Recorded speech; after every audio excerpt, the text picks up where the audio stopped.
With us now here on Morning in America, Florida Republican Congressman Aaron Bean represents the northeastern part of the state, Jacksonville surrounding areas. Thanks for being with us. Blake, good morning. What'd you make of last night? What do you take away from it? You're in a safe district. You won your race by 15 last go around.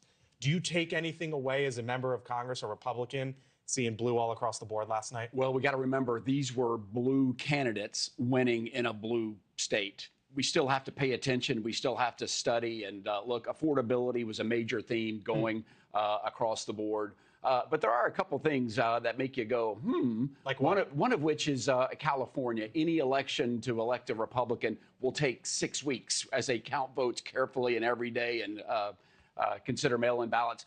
This Democratic proposal, we knew the answer in an hour. So California, you can run an election depending on whether or not you want the outcome that it's given. The other thing is Jay Jones. Jay Jones winning. Such vile comments. So that's just a humdinger for me. That is something that we have to look at. Voters threw out these crazy, very dangerous texts he did and dismissed them altogether. You mentioned affordability. Republicans hammered that. Donald Trump hammered that in 2024. And now Democrats are starting to turn to that message. How are you looking at that, rethinking of that, viewing through that lens? Well, we've got to make things more affordable.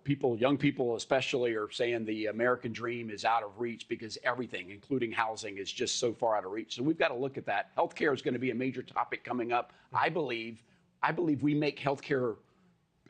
We increase the cost the more money we throw at it. We've got to have choice and competition, and hopefully we'll get that debate. We got to get this government open, though, Blake. So day 36, and you told me as we were listening to the president that you met with air traffic controllers the other day.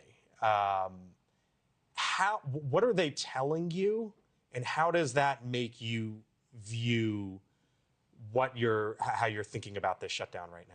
Well, first of all, they're overworked. They're struggling because they're understaffed right now. Air traffic controllers, it is a pressure cooker situation already. But to not get paid. I just talked to some of them. We had a coffee. I listened for an hour. The struggles of not having a paycheck. They're working overtime right now, and one of them told me that they just settled a case of working overtime the last shutdown 6 years ago. 6 years ago to just get paid for the overtime that they worked 6 years ago. So they're not happy. They're concerned.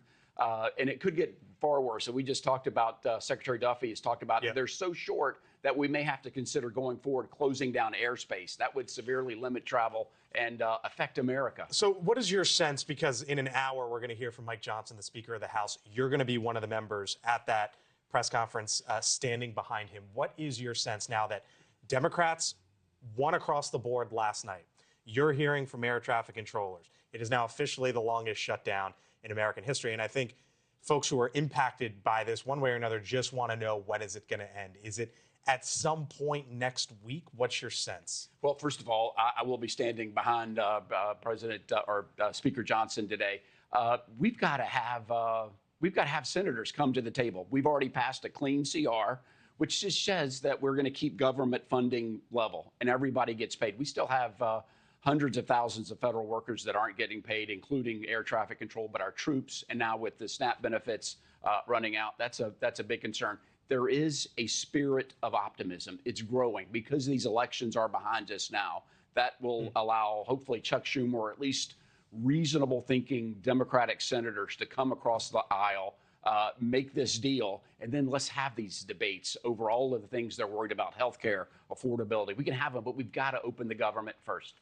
Aaron Bean, I'll leave it there. Republican from Northeast Florida. Thank you, sir. Thanks for being with us. Thanks for sitting by as we watch the president.